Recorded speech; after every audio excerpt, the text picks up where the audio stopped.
آج کے ہم اس ویڈیو میں بات کریں گے جنات کے بارے میں کہ جنات کا وجود ہوتا ہے نہیں ہوتا، جنات کا ذکر کے بارے میں، جنات کی تخلیق کے بارے میں، جنات کی اقسام کے بارے میں۔ اور کیونکہ آج کل بہت زیادہ یہ ٹاپک جو ہے نا، جو ایشو ہے یہ کریٹ ہو رہا ہے کہ کچھ لوگ کہتے ہیں جنات ہیں، کچھ لوگ کہتے ہیں نہیں ہیں۔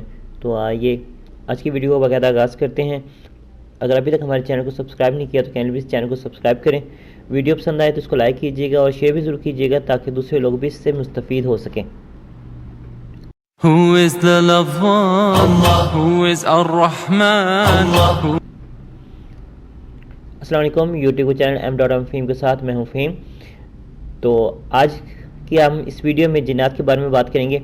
جنات ایک اہم اور دلچسپ موضوع ہے جو اسلامی عقیدے میں موجود ہے۔ جنات کو قرآن مجید میں ذکر کیا گیا ہے اور ان کے بارے میں مسلمانوں کا ایمان ہے کہ یہ ایک مخلوق ہے جو انسانوں سے مختلف ہے اور جنات کا وجود حقیقت پر مبنی ہے۔ جنات کا ذکر قرآن مجید میں بھی آیا ہے اور کئی جگہوں پر آیا ہے۔ جنات کے بارے میں پوری ایک سورہ جن بھی موجود ہے، اور قرآن مجید میں فرمایا گیا ہے میں نے جنات اور انسانوں کو صرف اپنی عبادت کے لیے پیدا کیا ہے۔ اور اسی طرح ایک اور جگہ پر سورہ رحمان میں فرمایا گیا ہے اور ہم نے جنات کو پہلے ہی کی طرح ایک آتشی کلمہ سے پیدا کیا۔ یعنی کہ جنات کو اس سے اندازہ لگا سکتے ہیں، جنات کو مٹی سے نہیں بلکہ آگ سے پیدا کیا گیا ہے۔ تھوڑا سی مختلف ہے انسانوں سے یہ۔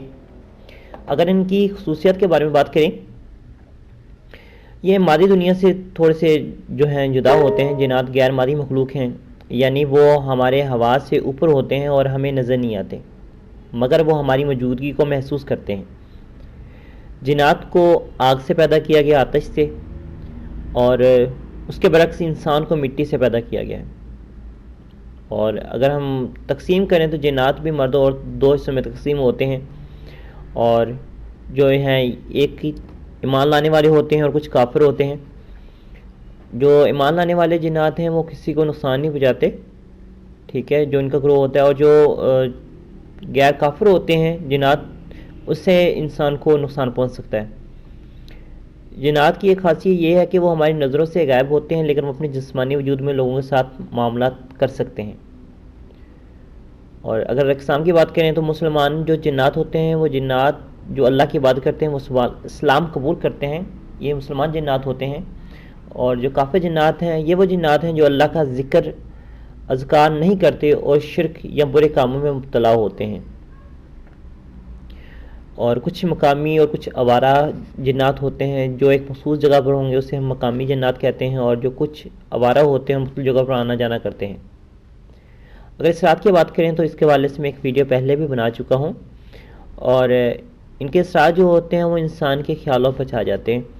مختلف طریقوں سے یہ رابطہ کرتے ہیں انسانوں سے، خوابوں میں آنا، خیالات کو متاثر کرنا، جسمانی طور پر تکلیف پہنچانا، کامیاب یا نقصان دہ جنات بھی ہوتے ہیں۔ اسی طرح سے بعض جنات انسانوں کی مدد کرتے ہیں جبکہ دوسرے ان کی زندگیوں میں مشکلات، خوف یا ممانعتوں کا سبب بن سکتے ہیں۔ یہ زیادہ تر وہ ہوتے ہیں جن کے بارے میں اسلام میں منع کیا گیا ہے کہ جیسے کالا جادو یا کفر، جسے شرک کہتے ہیں، ہم یہ نہیں کرنا چاہیے، اور چاہے وہ اچھا یا برا، وہ ہر طرح سے ممنوع ہے۔ اور اگر ہم اس کے بچنے کے ذکر کے بارے میں کریں اذکار، تو آیت الکرسی، سورہ بقرہ کی 255 آیت جنات سے حفاظت کے لیے بہت مفید ہے، اور سورہ فلق اور سورہ ناس، یہ بھی جو سورہ ہے جنات اور برائیوں سے بچانے کے لیے بہت ہی مفید ہے، کیونکہ آقا دو جہاں خاتم النبیین سرورکرین حضرت محمد صلی اللہ علیہ وسلم نے بھی یہی جو ہے سورہ جو ہے پڑھی تھی۔ اگر دعا میں ہم ذکر کریں تو اعوذ بکلمات اللہ من التامات من شر ما خلق، یہ بھی اللہ سے پناہ مانگتے ہیں، اس سے بھی ہم اللہ کی پناہ میں آتے ہیں۔ اور اگر ہم اس کے عمل کی بات کریں تو جنات کا اثر انسانوں پر ان کی ایمان کی سطح، نیت اور اعمال پر منحصر ہو سکتا ہے۔ بعض جنات اپنی طاقت یا صلاحیتوں کو استعمال کرتے ہوئے انسانوں کے ساتھ منفی رویہ اختیار کرتے ہیں، جبکہ بعض جنات کسی شخص کی مدد بھی کر سکتے ہیں۔ جنات کے بارے میں سب سے اہم بات یہ ہے کہ مسلمان اللہ پر یقین رکھتے ہیں اور اپنی زندگی میں حفاظت کے لیے دعاؤں اور ذکر کو اپنا حصہ بناتے ہیں۔ تو جنات جو ہوں گے اچھے، وہ آپ کی مدد کرتے ہیں، جو برے ہوتے ہیں وہ آپ سے پھر آپ کا نقصان کرتے ہیں۔ وہ چاہے اچھے ہوں یا برے، لیکن ان سے بچنا چاہیے، دعا کرتے رہنا چاہیے رب سے۔ اور آج کی ویڈیو اتنی ہی۔ اگر ویڈیو پسند آئی ہو تو پلیز، اور آپ کو فائدہ ہوا تو اس ویڈیو کو لائک ضرور کیجیے گا، چینل کو سبسکرائب کریں اگر چینل پہ نئے ہیں تو ویڈیو کو شیئر بھی ضرور کیجیے گا تاکہ دوسرے لوگ بھی اس سے استفادہ کر سکیں۔ اور ایٹ دا اینڈ جنات کی حقیقت تو واضح ہے قرآن حدیث سے کہ یہ ہوتے ہیں، اس سے بچنے کے لیے ایمان، اذکار اللہ کی پناہ کے ساتھ زندگی گزارنا چاہیے ہمیں۔ اللہ سے دعا ہے کہ اللہ تعالیٰ ہر طرح کے ہمیں برے اعمال اور بری آفات سے، ہر طرح کے حادثاتی موت سے محفوظ رکھے۔ اللہ تعالیٰ آپ کا حامی و ناصر ہو۔ انشاءاللہ جلد ملیں گے نئی ویڈیو کے ساتھ۔ اللہ حافظ۔